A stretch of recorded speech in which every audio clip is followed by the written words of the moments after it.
Operation ചെയ്യുന്നതിന് കുഴപ്പമൊന്നുമില്ല. പക്ഷേ ഈ വ്യക്തി ഇനി എണീക്കത്തില്ല. ഒന്നെങ്കിൽ കോമയിലായിപ്പോവും, അല്ലെങ്കിൽ ശരീരം മൊത്തം തളർന്നു പോകും, അല്ലെങ്കിൽ ഒരു ശതമാനം പോലും ഞങ്ങൾക്ക് ചാൻസ് ഇല്ല ഇവൻ രക്ഷപ്പെടുമെന്ന്, ഒരു ചാൻസും ഇല്ല എന്ന് പറഞ്ഞു. അതായത് ഫാക്റ്റായിട്ടുള്ള കാര്യം ഡോക്ടർ നമ്മളോട് വെട്ടി തുറന്ന് പറഞ്ഞു എന്നുള്ളതാണ് സത്യം.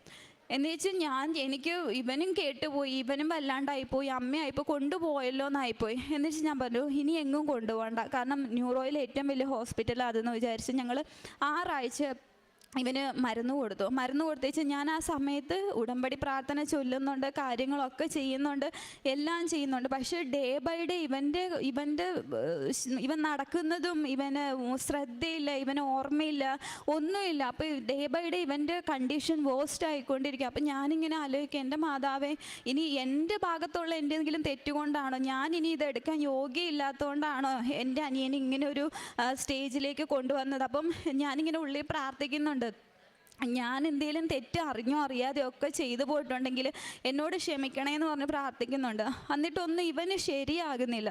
അന്ന് വെച്ചാൽ ഒരു ദിവസം ഇവൻ ഞങ്ങളുടെ വീടിൻ്റെ സ്റ്റെപ്പേന്ന് ഉരുണ്ടടിച്ച് താഴെ പോയി. ഇവനോട് ഡോക്ടർ പറഞ്ഞിട്ടുണ്ട് ഞങ്ങൾ ആരും ഇല്ലാണ്ട് പോവരുതെന്ന് പറഞ്ഞിട്ടുണ്ട്, എങ്ങോട്ടും പോവരുതെന്ന്. ഞാൻ ഉറക്കത്തിൽ നിന്ന് എണീറ്റ് ഇവൻ്റെ റൂമിൽ ചെന്ന്, അപ്പം ഞാൻ നോക്കിയപ്പോൾ ഇവൻ കിടന്നുറങ്ങുക. എന്നുവെച്ചാൽ ഞാൻ അപ്പുറത്തെ റൂമിലോട്ട് പോയ വഴിക്ക് ഇവൻ എങ്ങനെ എണീറ്റ് പോയി എന്ന് ദൈവം തമ്പുരാനെ അറിയുള്ളൂ. ഇവൻ എണീറ്റ് സൈഡിൽ പോയി നിന്ന് ആ സ്റ്റെപ്പിൻ്റെ മുകളിൽ നിന്ന് എനിക്കൊന്ന് ഒരു 10-12 സ്റ്റെപ്പ് ഉണ്ട്, അതിൻ്റെ മുകളിൽ നിന്ന് ഇവൻ ഉരുണ്ടടിച്ച് താഴെ പോയി. ഇവൻ്റെ തലയുടെ ബാക്ക് സൈഡ് ഇത്രയും ഭാഗം പൊട്ടി, അവൻ്റെ ആ കാവർനോമ ഇരിക്കുന്ന സ്ഥലം തന്നെ പൊട്ടി. എന്നിട്ട് ഞങ്ങൾ എന്ത് ചെയ്തു, ഇവനെ എടുത്ത് അടുത്തുള്ളൊരു ക്ലിനിക്കിൽ കൊണ്ടുപോയി കഴിഞ്ഞപ്പം ഡോക്ടറോട് ഇതുപോലെ കാര്യം പറഞ്ഞപ്പോൾ ഡോക്ടർ പറഞ്ഞു സ്റ്റിച്ച് ഇട്ട് തരാം, നിങ്ങൾ എത്രയും പെട്ടെന്ന് ഈ കുട്ടീനെ നിങ്ങൾ കാണിക്കുന്ന അവിടെ എത്തിച്ചോളാൻ പറഞ്ഞു.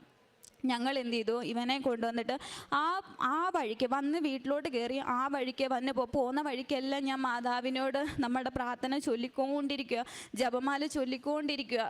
എന്നാ ചെയ്യണമെന്നൊരു പിടുത്തമില്ലല്ലോ. അവിടെ ചെന്ന് ഡോക്ടറെ കണ്ട സമയത്ത് ഡോക്ടർ പറഞ്ഞു ഈ ആളുടെ ബ്രെയിനിൽ ഫ്ലൂയിഡ് ലീക്കായി പോയിട്ടുണ്ട്, അപ്പം തന്നെ ഒരു മൈനർ സർജറി ചെയ്യണമെന്ന് പറഞ്ഞു. എന്നുവെച്ചാൽ ഇവന് ഇങ്ങേ സൈഡിൽ ഇവൻ്റെ ഇവിടെ പാടുണ്ട്, ഇവിടെ മൈനർ സർജറി ചെയ്തു. മൈനർ സർജറി ചെയ്തപ്പോഴത്തേക്കിന് ആൾ ഞാൻ നോക്കിയപ്പോൾ കുഴപ്പമില്ല. അപ്പോൾ എനിക്ക് പിന്നെ ഒരു വിശ്വാസം, അയ്യോ മാതാവ് സഹായിച്ചല്ലോ എന്നുള്ളൊരു വിശ്വാസമായി. അത് കഴിഞ്ഞ് 2ാമത്തെ ദിവസമായപ്പോൾ വീണ്ടും ഇവൻ്റെ കണ്ടീഷൻ വേസ്റ്റ് ആവാനായിട്ട് തുടങ്ങി. വേസ്റ്റായിട്ട് ഞാൻ മുമ്പേ പറഞ്ഞതുപോലെ പ്രാർത്ഥിക്കുമ്പോൾ എനിക്കിങ്ങനെ കാണാൻ പറ്റുന്നുണ്ട്. അപ്പം ഞാനിങ്ങനെ പ്രാർത്ഥിക്കും